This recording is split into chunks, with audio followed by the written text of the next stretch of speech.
Welcome back to Theoretical Nonsense, the Big Bang Theory watch along podcast. Today, we're breaking down the Benefactor factor, and we're talking zombies as a metaphor for consumerism, how to distill your own vodka, and equipment, equipment, equipment. Stay tuned.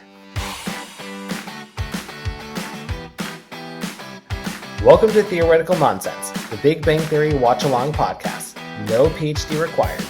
We're the podcast that recaps all the episodes of The Big Bang Theory. No spoilers. So hop into your favorite spot, Make yourself a grasshopper, and enjoy the ride.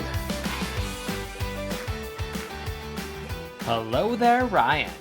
Hello, Rob. How are you doing? I'm doing well. How about yourself? Great, and I'm ready to talk the Benefactor factor. It's a good one. It had me laughing pretty hard, so... Yeah, there was a lot of great moments in this one. I especially love Raj in this one. I loved his enthusiasm throughout the entire episode was unbeatable. A lot of great zingers. Overall, the storyline, is kind of filler-ish, so I didn't really necessarily love it, but I still really enjoyed it. I actually ended up watching this like 4 or 5 times. I had to watch it a couple times too. I was laughing too hard. I just wanted to enjoy it. So, but yeah, like you said, it's a little bit of filler episode, but it was a good filler. It was funny and had some characterization nonetheless. Like it showed us what the characters are capable of. So that made me happy. Well, before we dive in, a little bit of housekeeping. Email us at theoreticalnonsensepod@gmail.com and we will read your email. And that segues into a new email. So we got a new email from Carl. So Carl, we're going to read your email. Didn't say that we couldn't, so we're gonna. Yeah. Thank you for sending it. I like this email, so thank you. Yeah, it's titled New Listener. Ryan, Rob, I want to start off saying I love your podcast. I had a coworker who got me started on podcasts about 2 years ago and was excited to see there was a Big Bang Theory podcast. I've been an avid watcher since season 1. I've rewatched the series often and couldn't tell you how many times I've done rewatches. I was re-listening to one of your earlier episodes while I was working and it triggered an almost funny memory I thought you guys would get a kick out of. I've actually used the song Soft Kitty at my previous job. To kind of get the idea of what makes this funny, I used to be a juvenile correctional officer. I worked all sorts of different posts while I was there, 1 or 2 which dealt with regulation and safety. I had one youth in particular that had a hard time dealing with being incarcerated. I built a rapport with this youth, and staff knew when she would come dysregulated. Probably not the correct word, I was working outside regulation that they could call me and I could get them back on program. I taught them the song Soft Kitty and it worked like a charm.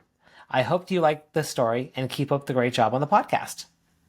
I think that's a really warm story. It's knowing that you're able to help people and you're using this device to... And it's a funny song, but it's also kind of a soothing song, so why not use it? I like that. Yeah, it's very comforting, and I think it's amazing that you found a way to utilize that to help this person. Yeah. Because I would imagine a lot of people, especially youths incarcerated, would have a really hard time, adapting. Mm-hmm. And easy to get, like they say, unregulated, off the program, and, how do you get back on the program if you've fallen off? I feel like that can be really difficult and challenging, so yeah. Well, thank you so much, Carl. We really appreciate that, and keep up the great work. Yeah, thank you. All right, so time to dive into the episode.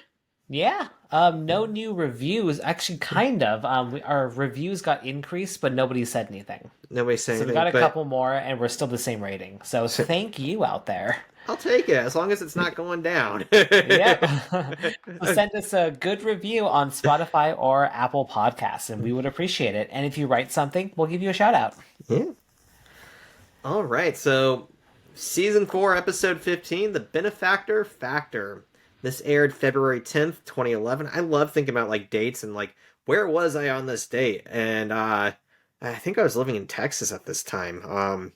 Yeah, It's around your so because, birthday too. yep, right after my birthday, and I think at the end of this year, it's when I moved to. So I moved to. Actually, does it? It would be the next year. So in like 1 year, I'll be moving to Seattle, and yeah, I'm like, where was I exactly? But I think I was moving to Texas around this time. I'd have to double check my calendar, but it's getting close. So, anyways, I'm like, directed by Mark Sandrowski, writers Chuck Lorre, Bill Prady, and Eric Kaplan. And we start off in the cafeteria, and Raj is asking some questions about zombies. He wants to know what happens if they don't get human flesh. And Howard basically says Leonard has to take this because he spent a few hours talking to Raj about what happens with vampires needing to shave. And I get my first IQ point here, and I basically know this off the top of my head because I've studied vampires and zombies so much. But so technically, with zombies, Leonard's absolutely correct. Technically, he's talking about 28 days later, that it totally depends on the type of zombie you're talking about. Flesh-eating zombies are relatively new. They were popularized by George Romero. He usually gets the credit for that. And the reason he gets the credit for it is because he took zombies, which were usually a Haitian voodoo type ritual consideration. And he's like, what can I do to make the notion of zombies, people coming back from the dead, scary? And he made a movie called Night of the Living Dead.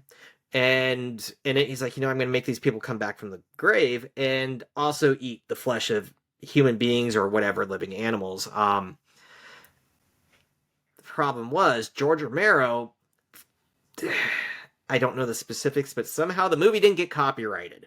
And because it wasn't copyrighted, anybody could air it any time and do whatever they wanted with it, which on the plus side, since it was being aired so much everywhere, like basically at night when the television when TV stations went off the air, they could just run that like on loops. Movie theaters could run it in the back or like on the weekends or at night when they had nothing else to run, and they didn't have to pay any royalties. It was just completely free.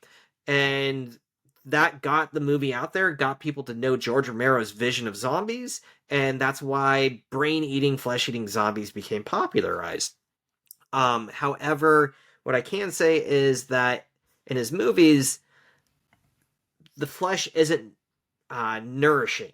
That zombies come back basically without stomachs, and they still have the need to eat. In fact, it's usually his movies' idea of zombies are a metaphor for humanity, or more than humanity, capitalism, and the notion of consumerism, and that we all need to consume, and we have, even in death, we need to consume and eat and eat and eat. It's not nourishing, it's not healthy, but we just have to feed ourselves. In fact, it goes even deeper with this because there's one of his movies, which is Dawn of the Dead, is the one where the survivors hide out in a mall.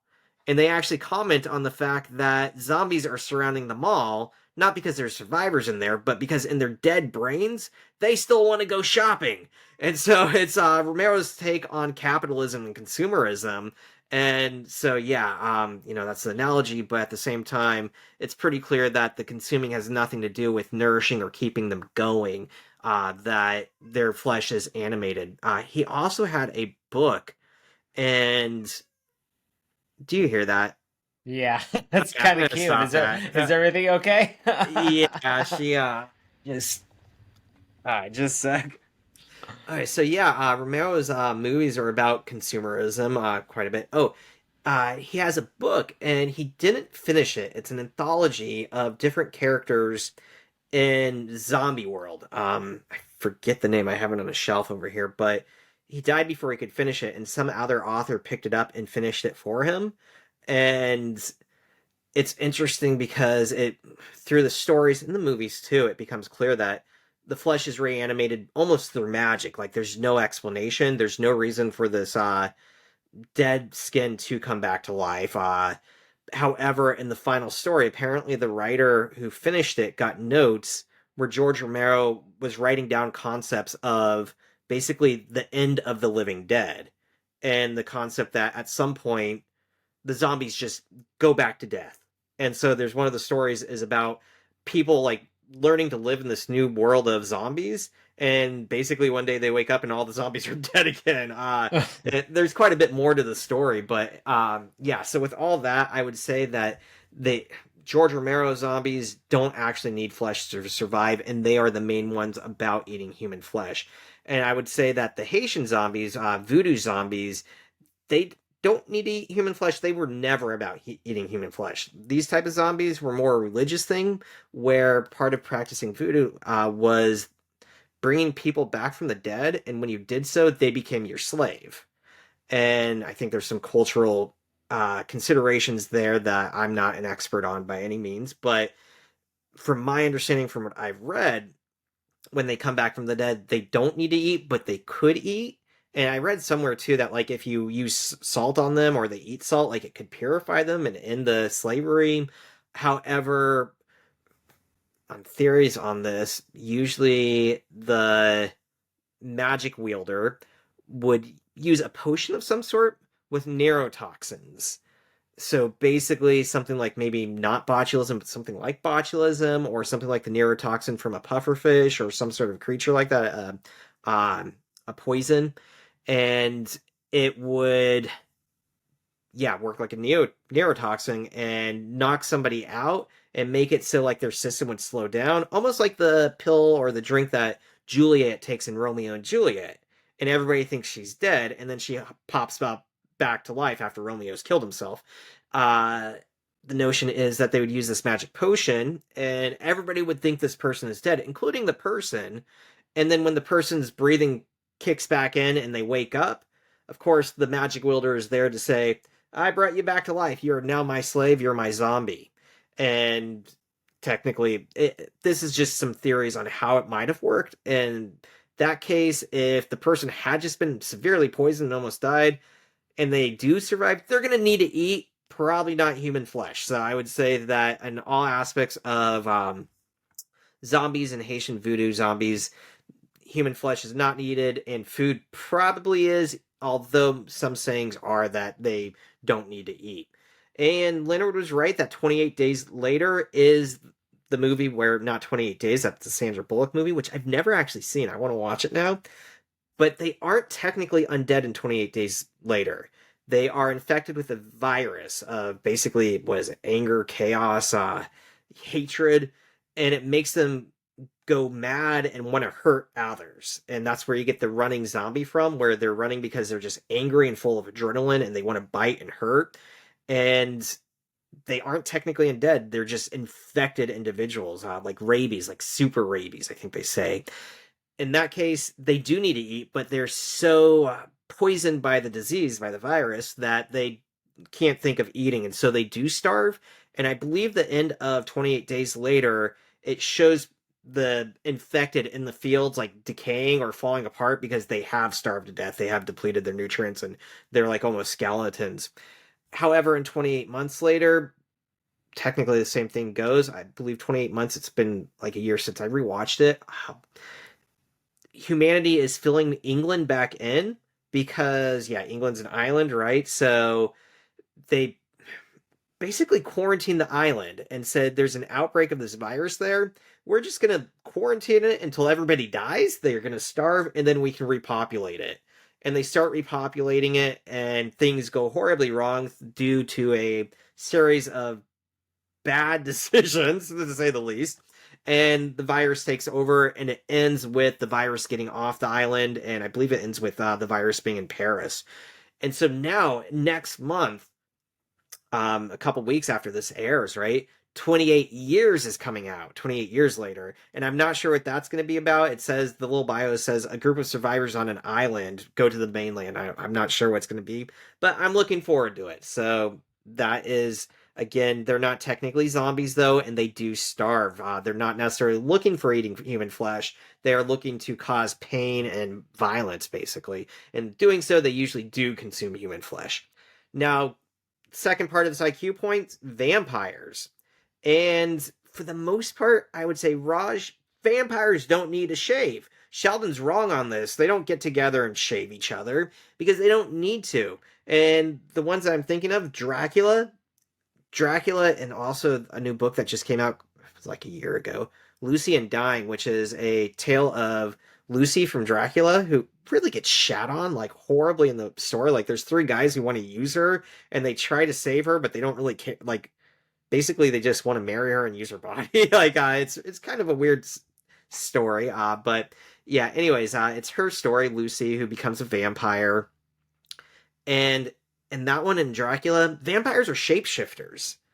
So they don't need a shave because they can just take a different form. And in Lucy and Dying, she takes on different faces. Of course, she wouldn't need a shave, but maybe her legs, I don't know. But she takes on different faces. In Dracula, he becomes like a hairy monster and then becomes an old man, then becomes something else. So that's not the case.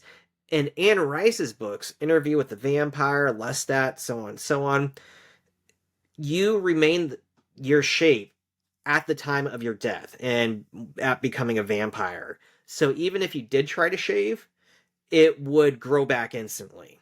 That's my understanding of it. I remember the movie Claudia, played by Kirsten Dunst, goes and chops off all her hair because she's sick of being a kid and sick of looking the same, and comes out of her bedroom screaming because it's all grown back exactly like it was. So it's like they are stuck in time and cannot change, although they do look a lot healthier than at the moment of their death. In Twilight, apparently, I never read Twilight, and I don't know if the movies talked about this, but from my research, it seems like they stay exactly as they were when they became a vampire, and they don't grow hair, which means that if they shave once, they don't grow that back.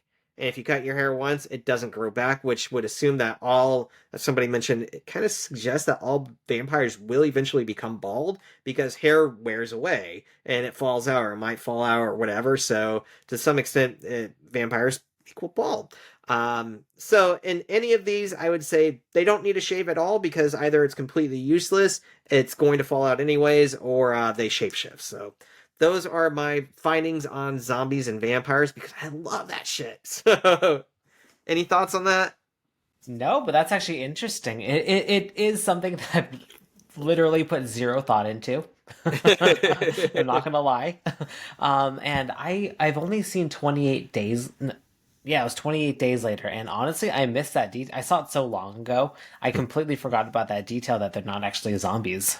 Yeah, everybody thinks zombies with that movie, and it kickstarted the notion of the fast zombie. And then Yes. the remake of Dawn of the Dead picked up the fast zombie and used running zombies again. And for the longest time, I really hated running zombies, and they've kind of grown on me. But my thought was, if they're dead and like their flesh shouldn't be moving anyways, they're not going to have coordination and they're going to be falling over themselves. But at least it makes sense in 28 Days Later because they're not zombies. They're just infected human beings like on rabies, right? So something. Hmm. All right. So moving forward, we have the president of the university come into the cafeteria, and we have guest star Joshua Malina. Malina? And Melina? Melina? That sounds better. I don't Yeah. listen to what I'm saying. Ignore me. Ignore me. He has been in a ton of stuff, and I saw really quickly that he's going to be in a couple more episodes. I'm not sure when, but he's really well known for The West Wing. What I know him from is Scandal. He's been in a lot of single episodes of different shows. He was in a show called Sports Night that I remember from years ago.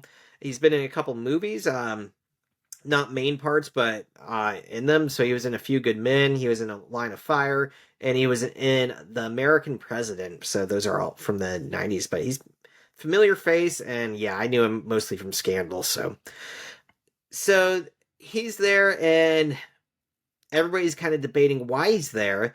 And Sheldon mentions that he's there to check in on his royal or loyal subjects and see what the vibe is and perception of him. And Raj says, or he's here because it's Tater Tot Tuesday. So some of that positive Raj energy coming through. Yep. Love it. The president comes over and asks how they're doing. Sheldon says it depends on how much longer he's going to touch his shoulder. And he clarifies it's not a touch phobia, it's germophobia. This is the first point I get for being like Sheldon, because I'm able to get over it But in the back of my mind, I do think about germs. Not a touch phobia, a germ So as phobia. long as I'm wearing gloves, I can do whatever I want to, yeah. Exactly. That's where my latex fetish comes in.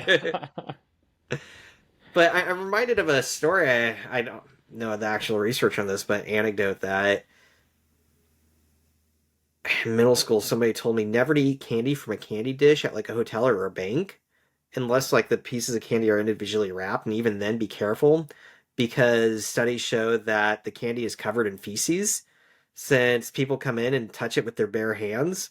And I'm like, oh god, like that. So every handshake, I'm like thinking, oh god, a little bit. So yeah, and like yeah, I guess if it's individually wrapped, you're safe, but you're still touching the wrapper, and the wrapper is probably Yeah. covered.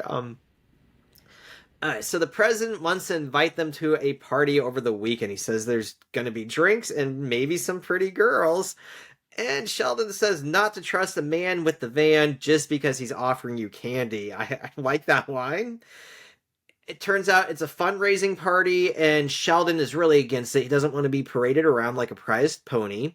And the president says he's coming, or he will. The president will blind Sheldon with a hot spoon, like the little boy from Slumdog Millionaire. I love Raj. Is like, ooh, you don't Oh want no, you don't that. want that. You don't want And then Raj, as the president leaves, Raj is like, tater tots and a party invite? What a great day. And so I'm going to give myself 1 point for being like Raj because I would love. That sounds like a good day to me too. I And got I'd probably invited to a party. party and tater tots. Party Are there gonna be and tater tots at the party? oh my god. and tater tot Tuesday. Although I thought it was weird that they're having Tater Tot Tuesday instead of Taco Tuesday. And that might disappoint me a little bit, but if I was prepared, Unless it just alternates, or maybe there are different stations. oh, that's true too. You never actually see the food line in the cafeteria. So I've been to like a lot of these like university cafeterias that have like 5 different stations. So It's true. I'm thinking at Penn State, like they didn't have stations, but I don't know. They had like some food courts that kind of look like mall food courts. yeah, And so you could get like pizza, you could get sushi, you could get sandwiches. But the cafeterias, like usually you had to have like meal cards to get in. And if you didn't have a card, it was actually really expensive. Like I want to say 20 to 30 bucks a person to get in, and it was like I don't know, it was all you could eat, so maybe it was worth it. It's just it was still cafeteria food, and they had a line with a set course meal for the night, and every night it was different. And then they had like a salad bar, so it wasn't necessarily stationed like in there. It was more like a high school cafeteria, all you can eat, I'd crush that. Oh my right? god, And especially in college. although I wasn't like a big fan of all their food, it was still good enough. Like I'm not complaining, Yeah. and I didn't have to make any of it, so that was good. It was the first time I had ever had edamame, and that was a pro, definitely. And then I also loved like one of the positive memories of staying in the dorms is on holidays they would actually have specials in the cafeteria. They would decorate. And so for Halloween, I remember they had like bats and strobe lights and stuff, and special drinks that were like frothing with dry ice type stuff. And Oh, then like that's fun. Thanksgiving, they would have the turkey, and then at Christmas they would like have special ham meals and stuff. So they did nice stuff. I really appreciated it, and that was cool. They also Penn State's known for their dairy department, and so they make their own ice cream. Apparently, Ben and Jerry's like learned a lot of stuff or about ice cream from Penn State, so I've heard. But they always had like an all-you-can-eat ice cream area too for dessert, and it was all the locally made stuff. And I remember my favorite was alumni swirl. It was like huckleberry swirl with like chocolate pieces in it. It's been so long since I've had it, but I liked I it. know the food at UW was really good. I remember. They had it, but it was more like a food court though. So like you actually had to Uh, pay individually for things. Like we had a food card with like a set amount of money in it at the beginning of the year, so that we uh, just had to like pay for things like it was like a debit card.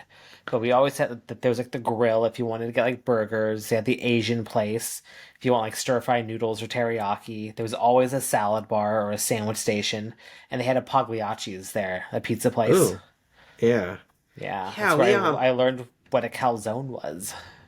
A calzone. Kazune. They,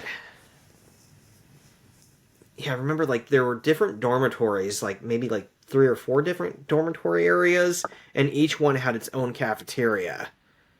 And then in the middle of campus, I think each one had like a maybe 1 or 2 little places, like maybe a convenience store like place with pizza on a wheel or hot dogs.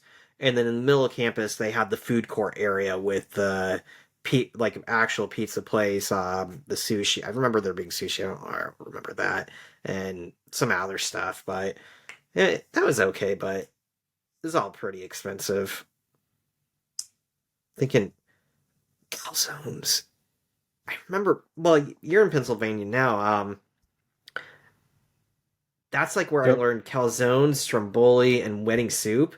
I remember going to Yep. middle school. I'm like, "What the fuck's a stromboli?" And they're like, "Just Yeah, eat it, it's when you Ryan. You're roll. gonna Yeah. like it." Yep. It's when you roll it up instead of folding it over. Yeah, and I Wedding did. soup. Yeah, it's like one of my favorite soups here. I remember we used to go to this place called make this a food podcast, and I'm hungry, but We will always turn this into a food cast any chance that we get, even if it has nothing to do with the episode. they this place called Spada's, and my dad loved to go there because like on a certain day of the week they had like I could be wrong in this. I remember bringing like a $2 pitcher of beer, and it was to get families in, right? And they had fucking amazing calzones. I remember them being the best calzones I've ever had, and learning what a calzone was. That it's like a folded over pizza Yeah. pie, right? And we'd go there like maybe once a week, once every 2 weeks or something. And one week we went, and we drove by. We're like, "Whoa, we missed it!" Turned around, "Oh, we missed it again." Drove by. I'm like, I think that storage area is where it That used to must be be. I'm like, it. "Oh, God, they tore it down and made like a storage unit, like just like one like rack of storage. I'm like, oh man, I Well, the was so sad. calzones are in one of the units. Go find the pictures of beer Search are in through a another maze. unit. But Go through the maze, the labyrinth, fight the Minotaur, and then you get a calzone. you won the grand prize, a calzone. Well, my family's dead now, so not worth it. But this is delicious. Oh God. Oh man, I've been trying to perfect pizza. So, staying on Foodcast, I my thing. We kind of talked about this, but my thing is barbecuing and smoking. That's like my thing.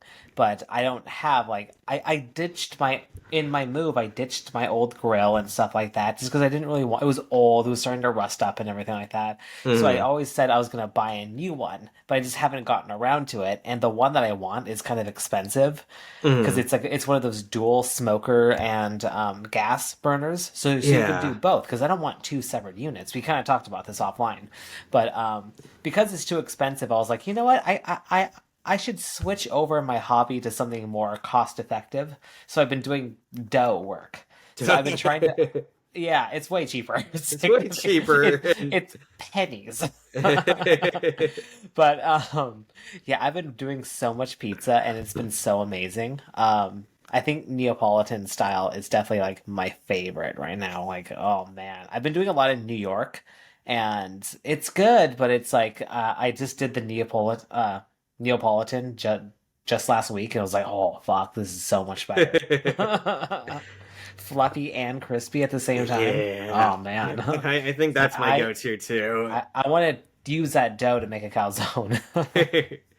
I remember I once tried to do a pizza on my big green egg, and technically, like the place setter, like the heat diverter, can be used because it's a ceramic stone. It can be used as a pizza stone, and I only tried it once, and I fucked it up so horribly. And like I think I scorched the crust, and all the toppings just broke through and then scattered, and it fell. And like I think I just like smashed it up and had like this big blob of shit. And I ate it, and it was okay, but it was such a like uh horrible experience. I never tried it again. I'm like, that was enough. Someday I want to try it again just because I do love Wait, pizzas. so how did it fall through? Like, if it's a pizza stone, like... So like it fell through the crust, like it broke the crust. Oh, so And like it didn't even cook, essentially? It was like still soft and everything? like some of it was like really burned and just cracked open, and then some of it was still doughy. Like I think that I made the crust too thick and put too many toppings on, and so it didn't cook evenly, and the toppings were too. I think that's what I did, but it was For a lot of pizza that you do on a stone like that, less is more. Is what I'm learning. Yeah. Yeah. Unless you do like a pan pizza or something like that in like a cast iron. Uh-huh. Where it could like heat up from the bottom and you're putting it in the oven and yeah. So less is more. But yeah, I'm like, those pizza grills that like are specifically for pizzas or like a pizza fireplace, they look cool, they look fun, but I'm like, if I can't make it work on a big green egg, at least like to an edible standard, I'm not gonna use that shit. Like it's wasted on me. I know. That's like next level passionate pizza. Uh Where it's like you're spending $2,000 on this gas burner that does like 900-degree flames and everything like that, but it can. The only thing you're gonna make on it is pizza. It's only pizzas. You're not gonna do a panini or a grilled cheese in that. Well, maybe I guess you could, but Rack of cookies? I don't know. I guess you could do cookies. Even then, I wouldn't cook all the way through. Okay, so back to the episode, or did we have more on pizza? No, we should get back to the episode. Alright, so we have the intro, and after the intro, we are in the apartment. I love that Penny is helping Leonard get ready. There's still some friendship there. It seems a little, I don't know, getting ready like that's a little bit intimate for me, but at the same time, that makes me happy. Like maybe there's still some chemistry.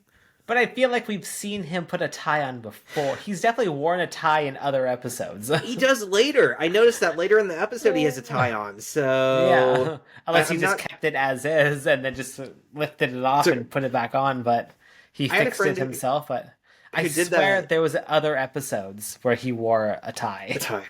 I have a friend who every day for 4 years, in fact, a couple people in high school, because I had to wear a tie and button-up shirt in high school. They would just take off their tie and hang it on their hook in their locker and then come to school and put it on. 4 years worth. Take it off, hang it up, put it on. So, yeah, maybe that's what he did. That's skills right there to not fuck it up. Right? I think it was a little ragged by year 4, but it was intact and still tied. So, and like they didn't have rules. You had to wear a tie, but they didn't say about like how pristine the knot had to be. So it was all loose and dangly and everything. Yeah, we had to have the. It needs to be a double Windsor or nothing. It actually has to be like one of those rose knots where it looks like a flower. No, none of us can do that. I remember. I can't. No, it's for our friend's wedding. Taylor. I remember a couple of us were trying to do the flower knots, and I spent like 3 hours on it, and finally said, "Fuck it," and gave up. I think I almost got it once, but like the actual length of the tie was like up, like it looked like a bow tie, so it was weird. It didn't work. But I did it. I did it. Like if I was wearing like a vest or something, I could have made it work. But okay, so yeah, she's helping him and just tells him to tuck it into his pants. Howard and Raj come in, and Howard is ready to kiss some tookus. Penny can't believe Bernadette let him go out wearing a dickie, and Howard makes the comment that his girlfriend doesn't dress him. His mom does. So his mom gave him the dickie to wear. Sheldon comes out. He's not dressed up. He says he's not going. He says the best use of his time is to tear off the mask of nature and stare at the face of God. Penny says, it's Saturday night, you're going to be doing laundry. And Sheldon's like, don't tell him that. That sounds bad. So, tell him the mask thing. Tell him the mask thing. Going forward to the party, Howard tells Leonard to put his tie back in his pants, so apparently it came out on the ride over. He has to tuck his tie back in.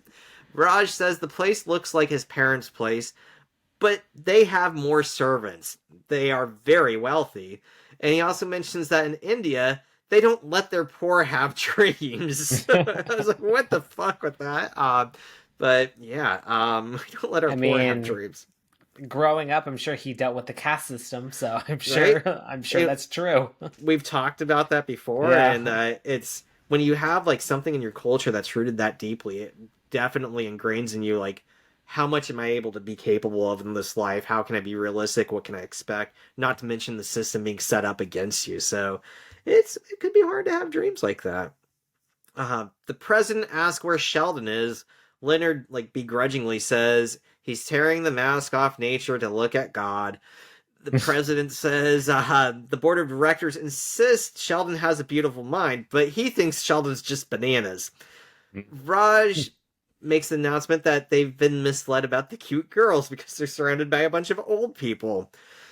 The president introduces them to Mrs. Latham, guest star Jessica Walter, who Yeah. the late Jessica Walter, she passed away in 21, but awesome woman. My go-to is she's the mom in Archer, right? Yep. Mallory Archer. And the She's mom in Arrested Development. mom in Arrested Development. Yeah. I don't remember the show, but apparently she was a voice in the show Dinosaurs. So if you remember the little baby dinosaur saying "not the mama" Yeah. and hitting that ad, that show, which by the way, I want to watch that sometime because I heard that it ends with them all dying. It's like supposed to be a really depressing ending to a comedy sitcom for family, but like they see like a comet hit in the distance, and they make a comment about how it's getting really cold out, and then it like ends. Oh. It's getting cold. Ouch. Ouch. Family show. I also saw that she was in an old movie that I remember watching as a kid called Ghost in the Machine, where it's about a serial killer like getting killed and somehow he gets hooked up to a computer and starts killing people through electronics. So I don't remember being in that, but I remember the movie. So and of course lots of other stuff, but she's an amazing woman. Her first credit was in 1960. Dang. Good for her. Do you remember what it was? I didn't make comment of that. I didn't write it down, but 1960 still. So she asks Howard, after being introduced to everybody, she asks Howard why he didn't stick with it long enough to get a PhD. And he kind of laughs about it. He says, most engineers don't get PhDs, but he did design a space toilet for NASA. And she says, oh, so you're a space plumber. And he says he needs to hit the bar and leaves. She tells Leonard that he needs to fascinate her and mentions that they're cute. They're cute when they're about to wet themselves. She asks, okay, Leonard, what machine do you turn on when you arrive in the morning? And he looks confused. He's like, the coffee maker? Just so scared. I'd be scared of her too. Right? And then she's like, starts talking to Raj. She's like, I have to tinkle, and immediately leaves. Back at the apartment, Sheldon is talking to Amy, and he has stayed home and has done a load of whites. She mentions that she usually respects his attitude and rebellious nature against the man, but his choice to stay home tonight was a mistake. He says her attitude is ruining their Saturday night, and he can minimize her window. I like that. Like, I can just minimize you. She says that he is dependent on other members of the human race, and still is, even though he doesn't want to be, until he can like upload his conscience into a stealthily cloaked satellite. He's going to rely on them, and all scientists have to fundraise. That's how she paid for her lab. Apparently, she met a prince in Saudi Arabia, who apparently, his name is Fasil, is technically her fiance. Yeah. And she says that at least she has a 2-photon microscope and a place to stay in Rahad in the winter, over the winter. And I like Sheldon's like, oh, that explains your camera racing photos on Facebook. So she has been there, and she has spent some time with her fiance. She has a fiance, apparently, and she has a new microscope. So, you know, everybody I did an IQ point on 2-photon microscopes. Good, because this is one of the pieces of equipment I did not do research on, so... Okay, yeah, I did the other ones too. Alright. We'll take turns back and forth on them because they list a couple of them. I wasn't necessarily as interested in what they do. I was definitely interested in how much they are. Mm. Just because it's like, okay, if that's like what they're basing all of this on is getting that funding to get this equipment. So it must be pretty expensive. But Yeah. like I said, I did do a little bit of research on what it does. Um, Searches for the two photon microscope leads to things called multiphoton microscopes, or MPMs. These are meant to be able to get better images of biological tissues, which makes sense because she's a neurologist. This is an optical process that uses multiphoton absorption to image live samples, and this technique results in less phototoxicity than conventional confocal microscopy. Two photon microscopes use infrared excitation light to penetrate further into tissues and with minimal scatter compared to exciting at a longer wavelength. For each excitation of the fluorophore, 2 photons of infrared light are absorbed, and the excitation is limited to a tiny focus volume, so there is less contribution from out of focus fluorescence. So basically, it's a very fancy microscope. It's in the name. Shooting a beam down kind of to analyze tissue and stuff. Yep. And these microscopes start at 180,000. But then you need other components. Like you need to actually, like the laser is sold separately. So that could be, of course it is. And that could be an additional 125,000. So for the whole setup that they need, they're looking at 300 to 500,000 for one microscope. Like that's Would you like a professional to set it up for you? That's another 10 grand. That's another 10 grand. We got a geek squad that can do that for you. Dang. And that's what I got. And you know, I neglected to do prices. I just looked up what they could do. So, interesting. I'm glad Well, I got you that. covered. Yeah, teamwork. Alright, so without him, without Sheldon, the task of fundraising will now fall on people like Leonard and Raj. And I like that she doesn't mention Howard because technically it's him too. But that's enough. And he asks if she's trying to scare him because it's working. And she mentions that if he doesn't do the fundraising, somebody else might get those funds, like the geology department, or worse, the dirt people. Dirt people. All right, somebody wants to say goodnight. Say goodnight? Sure. Oh, look, hello. Ryan. Can you say Ryan? Ryan. There you go. Thank you. Hi, Hunter. How's it going? Yeah. Can you say night night to the audience? Yeah, not. Night night. Wow. Be a dinosaur? Whoa! Okay. Whoa. Night night, Baba. And I'm not even sorry about that. He's so cute. Yeah. Night night. Night night. Sorry, we were on the dirt people. The dirt people. The dirt people might get the funds. Yeah. Or worse yet, the liberal arts. Oh. Poets and gender study people. And so I get 1 point for not being like Sheldon here because I am a liberal arts person. I am all about the liberal arts. Because I'm an English teacher, so we would be competing for funds, and I probably would be losing them, but you know. Yeah, sociology was in the liberal arts. Even is law technically classified as the liberal arts too? You know, I think later steps of it, but things like debate, persuasion, and speech, which are all like kind of the fundamentals of law, I would think, are all liberal arts. Yeah, and philosophy. Yeah, all that stuff that really applies to most people. Mm-hmm. The thinking skills, right? Not the math, yes. but the thinking. Yeah. So Sheldon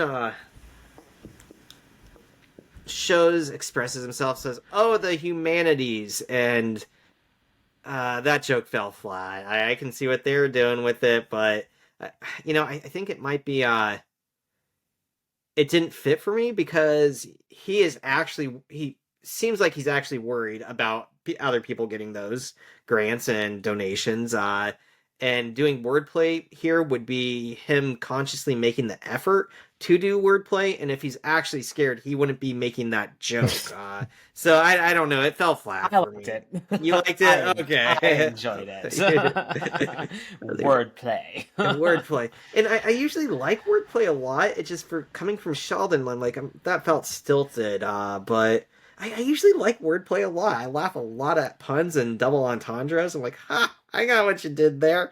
Yeah. It makes me laugh. But, all right, so, and it's weird because I could see Raj saying it and I'd be okay with it, but coming from Sheldon for some reason, I'm like, I don't know. Like, But where's your sense of urgency, Sheldon? yeah, Sheldon. The dirt people are coming. They're They're gonna coming take for your you. funds. Back at the party, at the food table, on the bright side, where was I? Oh, Leonard says that on the bright side, they're probably not going to be asked back to any more fundraisers. They feel like they've kind of bombed it. Howard says it was much easier as bar mitzvah. Basically, he just had his cheeks pinched and people gave him money. Raj says, not to be so gloomy, look at these shrimp.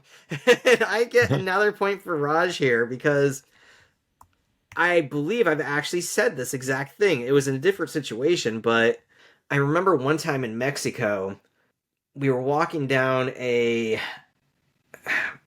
market. I can't remember where we were, but we were in town from the hotel we were staying at. I want to say Palace, but resort. Thank you. I think it was like Moon Palace or something like that. But we're outside the resort. We were in town and like walking down this road, and I saw people getting served a shrimp cocktail. The shrimp looked like fucking baby lobsters. And I tried to get people to pay attention, and like I don't know, it's like being in a nightmare where I'm like, stop everybody, and they didn't stop. And so later on, I'm like, you guys need to believe me, these shrimp are so huge. And so I made them go back the next day, and lo and behold, they were huge shrimps. And everybody's like, we're so glad you saw these. We have to eat these shrimp with like knife and forks. They're not one bite shrimp. They were and they were delicious too. So anyways, I would be as excited as Raj. Huge shrimp make me very happy. Prawns do too. Nothing wrong with a good prawn. So Mrs. Latham says they didn't do that badly. And Leonard says he's come up with an answer that the first machine he's turns on in the morning is a helium neon laser because it needs to warm up.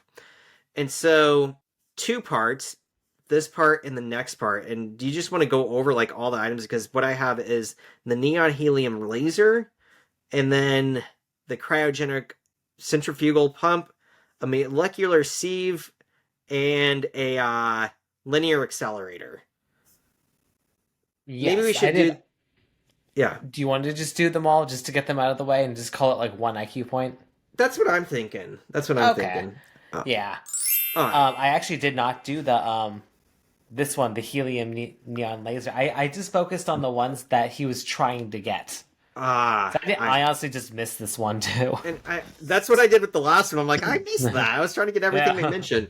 I feel like we've talked about this too, but I couldn't think of when we would have. But it's basically a gas laser that uses a high energetic gain medium. Basically, according to Science Direct, it uses electrons to collide with helium atoms to like agitate them into metastable atoms, which transfer their energy into a neon laser. And that's pretty much the definition I have. But when I looked at how these are used, they're like what I think of as like the most common laser. They're using surveying. So I'm guessing when you see like construction crews out there with those little boxes and they're doing lasers to make measurements and stuff, they're using construction to make things level and stuff. They are the supermarket scanners. So it talks a lot about these being infrared. So like basically those red laser beams, I assume are connected with the helium neon laser. They're using printers and all sorts of stuff. And so, I'm not surprised he uses them. I didn't see anything specifically he'd be using them for, but my guess is like anything, any type of computer is you need to boot it up and let it warm up before you use it. So, and it seems like a pretty common type of laser as well. And so do you want to take the next one? Yeah. So, a cryogenic centrifugal pump. So, this is a type of pump that is designed to transfer cryogenic fluids, such as liquefied natural gas or liquid nitrogen, at extremely low temperatures. The pump transforms mechanical energy of an impeller or runner into kinetic or pressure energy. The pump uses centrifugal forces to expel cryogenic liquids to the outside. The pump is widely used in industrial applications, such as in transportation and storage of liquefied gases. So apparently you could buy these on Alibaba. Oh, fuck. I was like, what the fuck? They can be as low as $4,000, but they can be as high as 10 million. I can't Dang. believe they sell something for $10 million on Alibaba. I counted the zeros. It was 10 million. I was like, In what? fact, I kind of wonder how legit that is, I right? know, but they were all named cryogenic. Like the word Wow. cryogenic was in its name, and the funniest thing was that they were labeled as easy for return. $10 I million was like, return. Yeah, I that cannot happens. trust this. I've never bought anything off Alibaba, so I have no idea. Me neither. Oh man, I can't even think of like taxes that would go into returning something like that. Yeah. I was gonna add to that, and I'm curious of what you got with this, but I was looking at a website called Provac Sales that was selling. It's in the business of selling pumps. And my understanding is this part of what makes this centrifugal is that being a centrifuge, it spins and it causes things to go to the outside. And by using the spinning function, it's able to uh, spin around and pump this liquid into areas the liquid needs to go. But actually, this website compared it to another type of cryogenic pump called positive displacement. And I didn't understand that one completely, but what I did get was that it uses kind of like empty chambers, almost seems like vacuums or pressure to empty out one chamber to cause the fluid to move downwards or something. Again, this is more than I could really understand from what they were saying, but they did say that this was more precise and can handle high pressures, where the centrifugal was more about short distance, um, but also, what would they say, very useful in different ways. But what I thought was interesting about this website is they broke down applications, and they said that due to the limitations, but the usefulness of the certain pros of the centrifugal cryogenic pump, it gets used to turn natural gas into liquid for transport. So, like turning things into, liquid states, like you said, liquid nitrogen. It can help cool MRI machines while they're running. And it is used in medical fields to keep biosamples and tissues cold, like frozen, right? However, the positive displacement pump gets used in stuff like rocket propulsion. Like it's so specific that it gets used like you have to have that specific nature for rockets or things blow up. It also said this is the common pump used for fluids in science experiments. It's also used in the energy industry. And so I was kind of wondering if maybe that would have been the pump that they should have been using. If maybe they just went with the centrifugal because it was a more common pump or more well known, or maybe it's a mistake. But did you see anything about the difference between these two? No, but I did see like when you actually do like look through like different websites to purchase, there were like tons of them. Tons of different sizes, different shapes, different applications. So it was just too much. So I was like, ah. Large ones, small ones, $10 million ones. With easy return. With these research, Jesus Christ.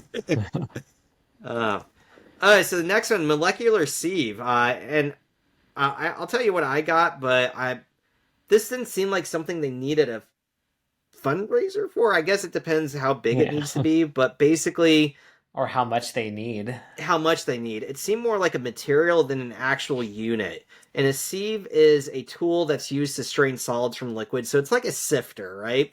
And a molecular sieve is the same thing. It's almost like a sifter, but on a molecular level, what happens is the pores are kind of different sizes. There's voids or holes that link the interior to the exterior, and it causes smaller molecules to kind of get absorbed or locked in, and larger molecules to get locked out.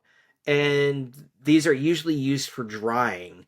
And I saw people comparing them to those little gel packets that you have in like beef jerky and stuff, except they're a lot more efficient.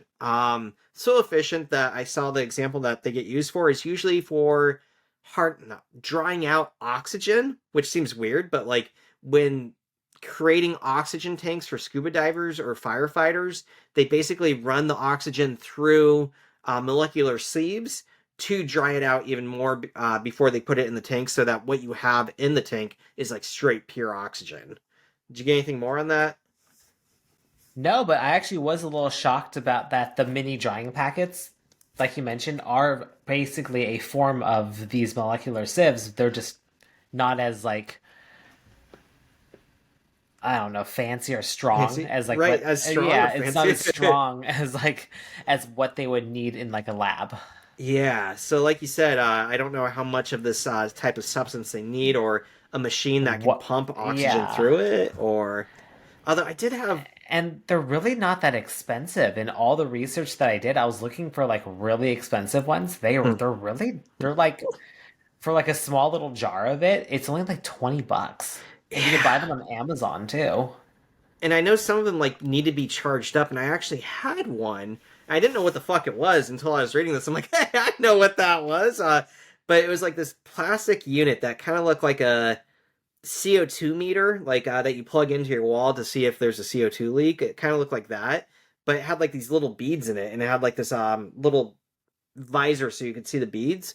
And you plugged it in and charged it for a few hours, and then you unplugged it, and it would suck in the humidity. And so I was actually using it in my brewing for my fermenter to make sure mold wasn't growing in my fermenter, because, when fermenters bubble, humidity gets in there and then it gets stuck. Um, but I left it plugged in too long one time, and that caused it to overheat, and the unit was fine, but all the like little beads in it like swelled up, and it did not suck up any more humidity. It was fucked. And so I never bought another one, but I'm like, yeah, that's a real thing. And I think that was only like $20-$30, so definitely not lab material, but or super quality, but Yeah, so I'm not quite sure what Sheldon would even want this for. yeah, that's above me too. So what'd Yeah, you get I'm for? sure he has a reason. He always has a reason. Yeah. Linear accelerator. All right, linear accelerator. And not to be confused with particle accelerator, because we have actually done an IQ point on particle accelerators in the past. Mm-hmm. They're similar but different. A linear accelerator is a type of particle accelerator that accelerates charged particles such as electrons and protons along a straight path using oscillating electric fields. These devices are commonly used in various fields, including medical applications for radiation therapy, where they produce high energy X rays for cancer treatment. Additionally, linear accelerators are utilized in research settings to study particle physics and in industrial applications for materials testing. They operate by employing microwave technology to generate the necessary energy for particle acceleration. And then particle accelerators can either be linear or circular and are mostly used for colliding things. So like when they want a bunch of atoms to collide and using beam experiments. So that's kind of like the distinguishing thing between the two types of accelerators. And these start in the $2 million range. So that makes sense. That totally makes sense. Yes, but do we they need have funding for easy that. returns? I didn't actually look on Alibaba if it was on there. The one note that I made on these, that if anybody wants to look them up, like on Wikipedia, they have like GIF images, of how it kind of works. and it looks like a little rave. It's got like these dots that are flashing back and forth, and it's got the positive and negative symbols because they oscillate. It's like, I'm like, yeah. So, little note on that if it's helpful to anybody.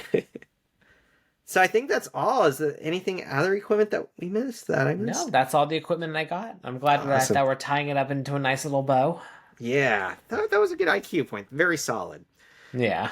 All right, so Leonard has said that that's the first thing he turns on, and Miss Latham, there we go. I almost said Mallory. No longer cares. She enjoys making people feel, making smart people feel ill at ease, and I respect that. I don't think it's nice, but I respect it. And it's one of the fun things you get to do when you have lots of money.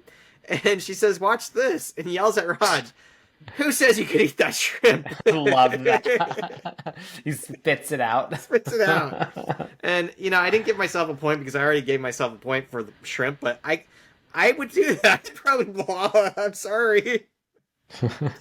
And then Sheldon is there, and he's trying to fundraise money, but he's yelling at people and saying he's just there for money. He doesn't want to shake their germy hands. And I already gave myself a point for being like Sheldon for about the germophobia today, so I'm not going to give myself a point for that, but I wouldn't yell at them, but again, I would probably cringe a little bit and definitely wash my hands before I ate anything. So back at the apartment, Sheldon is on the phone, confused by President Siebert. Siebert is not wanting him to come to any other more fundraisers, but this sounds like mixed messages. Miss Latham calls on the other line, and he has to hand... first he starts off by remembering her, and he mentions that she was doling out her husband's ill-gotten gains, and asks how much money she's going to give him. I like that. How much are you going to give me? And he says, "No, I'm not crazy. My mom had me tested." So she wants to talk to Leonard, and Sheldon points out, well, who's crazy now? Leonard takes the phone and says, yeah, he does live with Sheldon, and he doesn't know why exactly. Yeah. He is free that night and wants to have dinner and talk about research. And Sheldon assumes she's using Leonard to get back to him. Sheldon, of course, thinks it's all about Sheldon. And then I also like Sheldon's joke here. He says that they live together because they're best friends. And he's got his back, Jack. So, although I didn't think the humanities joke didn't work on me, this one did for some reason. I was like, got your back, Jack. It's a little callback to like the bro code that he learned like a while, maybe like 5 episodes ago when he thought Amy was taking it to the next level. The mailman said that to him. I was like, got your back, Jack. Bitches be crazy. He said, got your back, Jack. Bitches be crazy. But I will say one of the best lines of the episode, I love this. Sheldon says, "An entire dinner to talk about your research? Where are you going? The drive-thru at Jack in the Box?" Dick. Dick move, Sheldon. Not going to take that long. So we're in the car, and Leonard has had a great meal and mentions that he only ever eats like that when his mom is in town. So making a connection that Mrs. Latham is like his mom. And he mentions that his mom also makes him feel uncomfortable. So she says he reminds her of a boy she dated in college. Sweet boy, very smart. If only he had money. So apparently that was a breaking point for her. And he asks about if she's going to help them with the research, getting the equipment that we just talked about. And she says he makes a persuasive case, and she's considering taking it to the next level. I like her nonchalantness about this, right? Like, taking it to the next. And he says, "Great, what level are we talking about?" And she kisses him. And that's where he goes, "Okay, you don't remind me of my mom anymore, so past that." In the apartment, the gang is watching 28 Days with Sandra Bullock, and Sheldon's asking about when the zombies are going to attack. I love that so much that they just told him, like, it's a zombie movie. You'll be fine. It's coming, don't worry. I did look at the a little bit of validation for Howard talking shit about 28 Days. I did look at the Rotten Tomatoes score, and it scored a 33%. So maybe Howard was right. I told you. I think I told you that I watched Sandra Bullock's movie Premonition a few weeks ago, and it was bad. I don't know how they got her in that movie. Like, it. I think the character is a terrible person. She's like a villain, and she's supposed to be like the hero of the story, and like it's supposed to be God's will, and like none of it adds up in any way, shape, or form. I don't want to ruin it for anybody if you want to watch it, but don't watch it. Pretty old. Yeah, I had never seen it, and we were watching something, and there was a trailer. I'm like, I've never seen that. And Kyle's like, I've never seen it. And then we found it for like $1 at Half Price Books, and they're like, let's get in and watch it. Yeah, and now I want my dollar back. I want my dollar. Easy return. I want an easy return. Oh man. So yeah, I can't imagine it being worse than that, but 30% doesn't sound good. Sheldon mentions that it's a shame that she's put in all this hard work on her sobriety just to be eaten alive. Leonard walks in and he looks very confused. Howard asks how it went. His response is to say, I need a drink. And Sheldon says they don't have alcohol, but they have potatoes, and he can make vodka, but it's going to take 2 weeks. And I did a brief IQ point on this. Me Did too. You did Very too? Yeah. And You wanna that's take actually over? why. Well, that's why I'm drinking vodka. Vodka? Tonight. There we go. I knew you had some clear liquor in there. Yeah. I made the special trip earlier tonight to get vodka, just so I could drink it at this moment. And drinking it. Well, the first thing I want to say about this is no, he can't distill him vodka in California because that would be illegal. Ooh. Because you need a liquor license in order to distill your own alcohol in America. It is state by state, but so California, it is illegal. It's actually illegal in most states.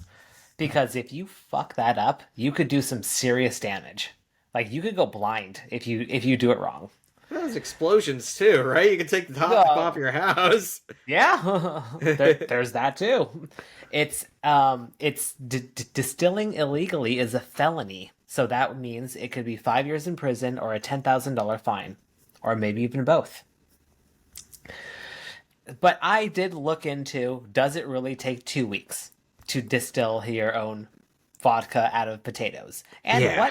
what are the steps if you wanted to distill your own vodka out of a potato?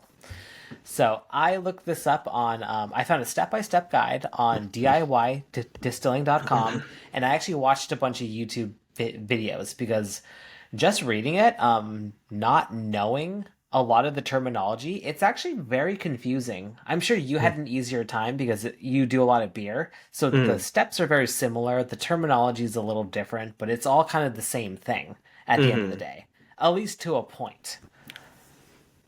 Yeah, it really is. And technically, this distilling process is just the last maybe third to quarter of the process. Like the beginning stage is a lot more complicated than just the distilling process. But like you said, the distilling process is where it gets really dangerous and where the legality state by state becomes more of a thing. And you need the equipment too. You really can't do this without the equipment. I didn't look at how much it was. I probably should have. But yeah, I doubt he has distilling equipment. That's the thing is I know you can get it, so I'm curious if it's illegal in your state, if you just can't order it, or if it's how marijuana paraphernalia was illegal. You could buy the pipe. It's because you could actually do you could do essential oils. Oh. So because you don't really consume that, you're allowed to buy a distiller in order to produce that. Because I know one of my brewing units, I have a 5-gallon unit and then I have a 15-gallon unit. And my 5-gallon unit is something called a grain father, and I believe they make attachments that basically it's like a lid that you put on. And so after you fermented your wort, you can then distill it into whiskey if you want to take it into whiskey. And I've been interested, but I've never taken it that far because it's a little bit different of a process. It's much more about how much sugar can you get out of your grain, as opposed for making whiskey, at least how much sugar can you get out, instead of like how can you make it taste good. Like it's not about making it taste good because you're just about how much alcohol you can get. So That's the whole point of distilling, is to raise that alcohol level. yeah, But then you can alter the flavors a little later, but we'll get to that. we'll get to that. But the recipes that I was looking at, they said about 20 kilograms will make about 2 liters of vodka. So for us Americans, that's about 40 pounds of potatoes. So scaling it down to more human size portions of potatoes of what Sheldon would have, he'd probably have about a kilo, which is about 2 pounds.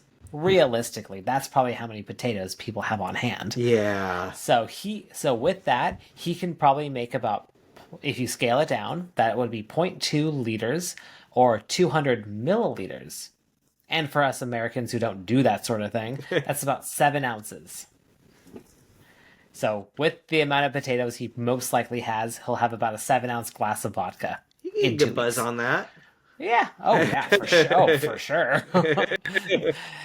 7 ounces of pure liquor, that'll get you places.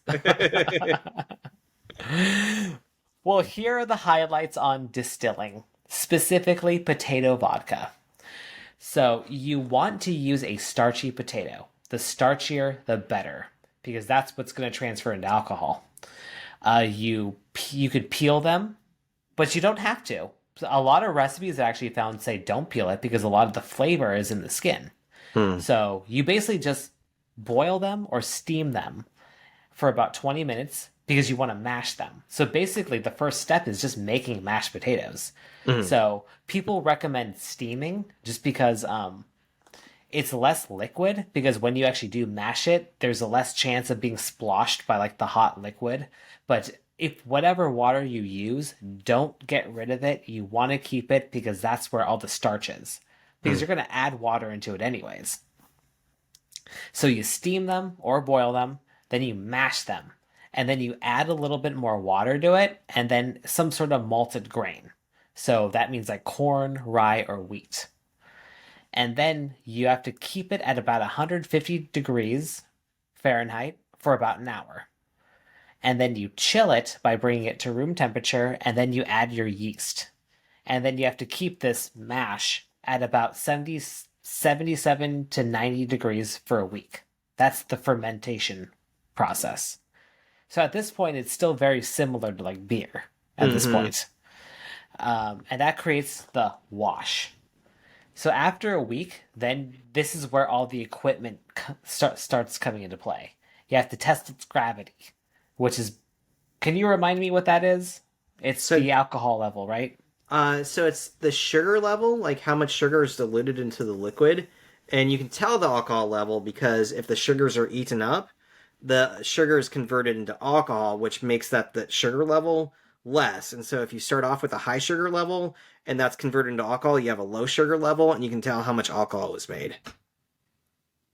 Nice. Well, you want to test the gravity, and according to this website, the gravity should be about 1.015. And if it's there, it's ready for distillation. So then one thing that it said, that if you just strain it, if you basically just take all the liquid there and just drink it as is, it's basically the equivalent of a wine. So that's where like it's basically kind of like a fortified wine to a degree. That's what I was saying, is like a 16% alcohol level, so it's a pretty strong wine. Yeah. But then for vodka, if you want to advance to vodka, you're going to leave in all the bits, because that's where, again, more of the flavor is. So then we do the first round of distillation. But then again, I also saw another website that kind of just said strain it as best as possible at this point, because you just want the liquid. So one person recommended buying a mop bucket, like one of those in like the big yellow mop bucket with the big squeezy thing. The industrial ones, yeah. So you would basically put your mash into like a cheesecloth or something like that, put it in there and squeeze out as much liquid as possible. So it really just depends on what equipment you have. Because there are certain pieces of industrial equipment where you actually can put all the bits, all the potato pieces into your distiller, and it'll actually kind of pull it all out and separate it. Uh, But I would imagine for people at home, you're not going to have that. And this is where the distillation kind of process kind of happens. You put it in your distiller and you have to heat it up. Basically, you're basically evaporating it, and then you have to, whatever the opposite is, you basically turn it back, you cool it and turn it back into liquid. condense? Something like that. Yes, you condense it, yeah. So you're collecting the distillation. So it's basically going up a pipe hot, and then it goes down to a pipe cold, and it turns back into a liquid. And it's that notion that you bring up the temperature hot enough that the water's not boiling, but the alcohol and other chemicals are boiling because they have less of a boiling temperature. And so Yes. the water's staying liquid and all the other stuff turns into gas and gets collected into the second vessel because it's going up and then coming back down, condensing. I Yep. want to say coagulating. I'm like, it's not coagulate. And apparently, like, this is where it kind of almost turns into a bit of an art form. Because as it's condensing and as the vodka drains into, like, a vessel, you want to have to keep changing your vessel. You're doing something called reflux. Basically, it's going to produce different, like, you basically keep putting it in different cups. You fill up a cup, you move it on, and then you line it up. Because depending where you are, it's going to be different. And this is where it was, like, really confusing too. Because so that first round of liquid that gets turned into vodka, that's mostly methanol. You want to discard that. That will kill you. Do That's not what drink that. First time I'd ever heard of something like that, that like the first collections as you distill Yeah. are like poison. I'm like, I didn't know that. Yeah. Don't do it. Just do get it. rid of it. So you get rid of those, and after that, you basically have to keep tasting them just to kind of see like what the flavor is like. And once it gets to a flavor that you don't like, you basically just stop. And then you can collect all the pieces in between, all the jars in between, put them together, and it can be done if you want, or you can continue the distillation process to purify it and to make it even more alcoholic. Make it And this is stronger, where it more gets- pure. Yeah, and this is where it's kind of funny too. If it ever becomes if you keep distilling it, it'll become more alcoholic. And then what you have to do is you have to add water back into it to lower the alcohol level. And I guess that's where you're saying like it can be dangerous, like not just by exploding under pressure, but like if you're taking the wrong part, I guess that's where they say it's like basically like turpentine, right? That you're creating like paint thinner, and if you drink that, it's gonna kill you because it's not the alcohol that gets us drunk; it's the type that kills us. So I never realized, but it's making sense now. Yeah, and it's just kind of funny. Like I've always known about the distillation process. I've always known about it, but I never really looked into it. So this was really fun to kind of research and kind of just say, oh, that's what distilling really is. You evaporate and condense it. I was going to add just two things. First, I was questioning whether or not you could actually do this in 2 weeks. And the reason I say this is that with fermenting beer, depending on what you're making, and how much yeast you're using and what type of system you're using, for a home brewer, 2 weeks is very optimistic, hoping that the fermentation is going to be over. Usually people let it sit for 3 weeks, and then you also, maybe after 2 weeks, you set it into a different vessel, and again, that's partially beer. You let it clear up, and that's what the second fermenter's for, if you do secondary fermentations like that.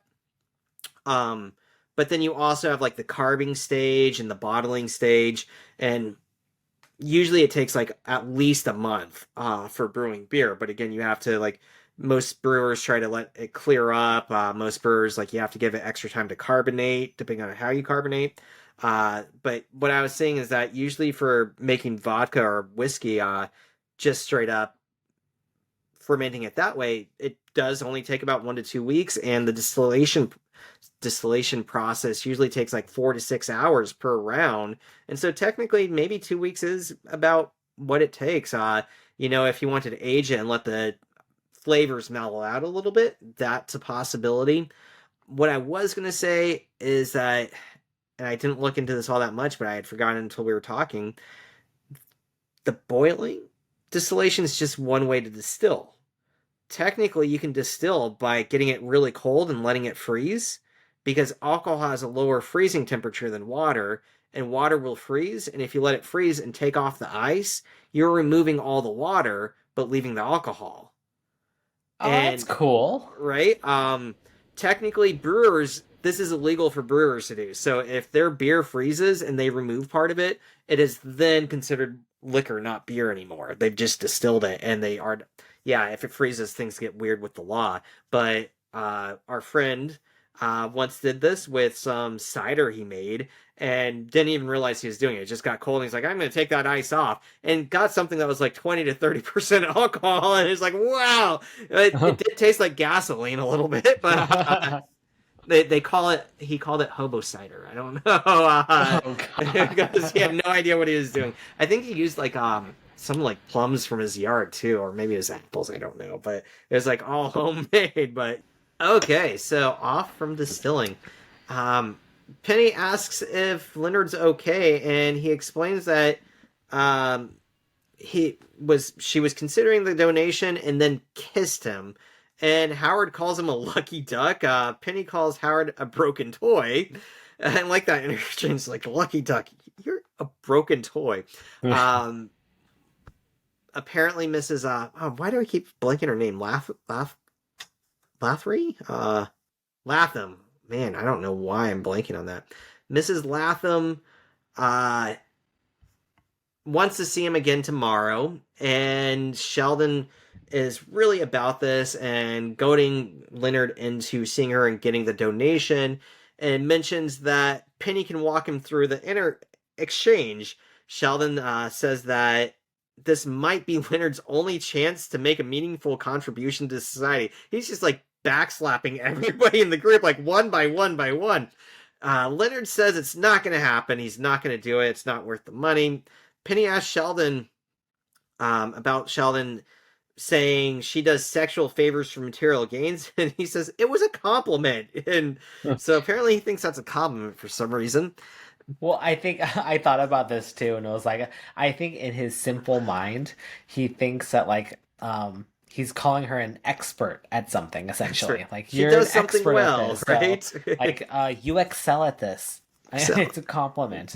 It's a compliment. Credit served where credit's due, right? Leonard says he won't be too late at the next day. He's at the apartment. He's getting dressed again. And again, his tie looks fine here, so I don't know what happened when Penny was doing it. And he's going to make a final pitch and get out, so it's not going to take that long. Sheldon gives him a little bag. He says there's baby oil in there, condoms, and what he says is some sort of pill that's Viagra. It is to Viagra what Viagra is to green M&Ms. So as strong as Viagra compared to green M&Ms, that's how strong this is compared to Viagra. So it's like super Viagra. Sheldon has also found a pic of 25-year-old Mrs. Latham, and he's like, that can get you going. And he's kind of like, I like the vocal cues there. And yeah, Penny checks in and kind of sees how things are going. Down in the car, Mrs. Latham says that she is very hungry, and Leonard's like, for food, right? We're hungry for food. And she realizes that she has made him feel uncomfortable and is very sorry. And I like her attitude here. She's not insulted. She's like, I am so sorry. I didn't want to do that to you. And she makes it clear that the donation was going to happen regardless of what happens between them. She knows what they're doing is great research and it's remarkable. And last night she just took a shot. And I think good for her. I think she's a great character. You got to take a shot sometimes. And she says he's very handsome, and like, for the record, he would remember a night with her for the rest of his life. And he's like, why? And she's like, you're a smart man. How did I land a rich husband? think about it. And it's like taking a while to click. And she's like, I'm that good. And he goes, what the hell? And jumps in. Good for them. Good for them. Good. I imagine she is. Think about it. Keep thinking. I'm that good. Back at the apartment the next morning, Leonard is walking up the stairs, very disheveled and unkempt, and Penny's walking out. Looks like she's doing like a morning run or jog or something. She says, "Good morning, slut." She recognizes the walk of shame, of course. Sheldon says this is a good sign. Him coming home is a good sign, and he's so proud. And he asks, wait, did Miss Latham stiff him? And Penny says, no, that's what Leonard did. And Sheldon doesn't understand. And Penny says, just read the book we got ya. Yeah, they mentioned that before, too. It's like, what book? I want to know what book. Yeah, they don't point it out. And I, for some reason, forgot to go back and make a note of where they mentioned it before. But I do recall them saying before, read the book we got ya. Yeah. And Leonard says, no, he got paid beforehand. Sheldon says he should go get rest. There are a lot more women out there, and he needs that linear accelerator. Sheldon says he thought Leonard learned nothing from dating Penny. And Penny's like, what? And he goes, another compliment. So he's still... Learn to recognize them. Learn to recognize the compliments. The next morning, Leonard walks in, or the next day, maybe it's the same day, I don't know. Leonard walks into the cafeteria, and the president has everybody applaud for him. It's like, you took one for the team. And Leonard says, I didn't do it for the money. And I like this defeated look in the president's eyes saying, keep telling yourself that if it makes it easier. And he knows it does for him, so he knows how it is. And then I like... Yeah, I wonder what he had to do. What has he had to do? How does he compromise himself? And the episode ends, it goes to Black Howard, asks, how was she? So... Yeah. I like the enthusiasm from Raj, too. He's like, cool, buddy. Cool, buddy. How was she? Cool, buddy. And that's the episode. We have the vanity card now. And so this vanity card, it's number 328. And it's weird because it's formatted very specifically at the end of the episode. And it's like poetic. So I may misread this because what I got was not exactly formatted correctly. So it says, they weren't not in love. It's just that the subject as such never really came up. It's kind of loomed over them like a blissfully stupid cloud, the love cloud. Guaranteed to rain on your brain till you're moaning with serotonin. Maybe that was happening was that they were in love with the idea of being in love. But that's still love, right? Instead of loving each other, they loved an idea, an aspiration, a wish. The other person was more or less of an afterthought, somewhat expandable, or at the very least interchangeable. I love that you make me feel like I'm in love. You, on the other hand, I can take or leave.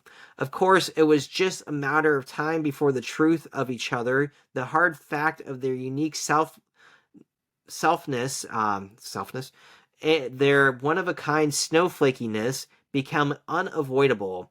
I may be a broken toy, but you are a Chinese crib factory that uses lead paint. Saying goodbye in these circumstances is always very awkward.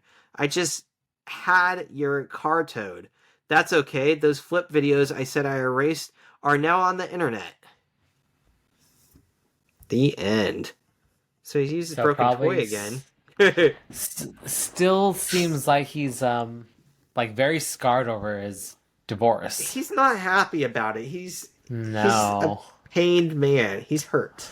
Yeah, let's say that. He's a hurt individual. All right, since we're consolidating a lot of IQ points, I think we have 4. 4? I mean, technically, and I went up more points. 3 if we reconsolidate this to just all of the equipment together, it's technically 3. 3. Let me recount that one more time. And I went up on not being like Sheldon. I am 121 total points not like Sheldon, 118 like Sheldon. So Raj really took this episode home for me, and I got a couple points for him. Look at these I'll shrimp. say that yeah, these shrimps. When did we start calling them lobster? These look like lobsters. Love Raj's episode. All right, so I'll just say that like all of the equipment stuff is 1. Oh, that's fair. Yeah. So we have 3. There's still 3 solid IQ points, so... Yeah. It was a very substantial episode. We learned a lot. We did. Especially Alibaba How to sells purchase $10 things million on Alibaba. with easy returns. Jesus Christ. I don't even... Wow. Well, this was a fun episode. Yeah, I enjoyed it. It's funny, like, I was on like a bit of a roller. And I can say, too, that although I would like Penny to show some... What's the word? Hesitation, emotion over Leonard sleeping with other people. I think she's okay with... I thought about that, too. I definitely thought about that, too. I think because she knows it's kind of, in a sense, a one-night stand, that there was no emotional connection. I think she's okay with it. Yeah. For this episode, I'm fine with her reaction because it's like she knows he's not going to have emotional attachments to an older woman like that. And it was kind of a funny thing that she can joke about. And I guess they aren't together. It's just in other episodes, I've kind of wondered, like, in fact, who did she have a conversation with? Amy, right? That how are you going to feel when he does meet somebody? So I think it's because she knows it's not an emotional connection, but I'm still worried that if he does sleep with somebody, is she going to be like, oh, that's fine. I don't like that idea, but the different, very, very special situation. Well, as a reminder to everyone, Ryan is watching this spoiler-free for the first time, so we won't tell him what's coming up the pipeline. Oh, no! Although I have to think that Raj might end up with Bernadette. That's I'm throwing that out there. The different fantasies he's had, the almost kiss they had a couple episodes ago. That there's something there brewing. I guess you'll have to wait and see. Gonna wait. All right. Any last minute thoughts on this episode? Nope, that's it. Cool. Well, thanks everyone for tuning in. Hopefully you enjoyed this episode as much as we did. Don't forget to send us an email at theoreticalnonsensepod@gmail.com. Leave us a review on Apple Podcasts and Spotify. We love them 5-star reviews. My birthday's coming up, so maybe you can give us a 5-star review as my birthday gift. It's a good birthday gift. It's that would very be amazing. cheap. I would love that. It's cheap. It's free. It's free. 5-star review is free, and we would love it. It keeps us going. It could help our podcast grow. So, give it to us. Give it. Please. Well, we will see you next time when we discuss Season 4, Episode 16, The Cohabitation Formulation. Thanks for listening. See you then. This was Theoretical Nonsense, the Big Bang Theory watch-along podcast. No PhD required. Our intro and outro music is by Alex Grohl. Thanks for listening.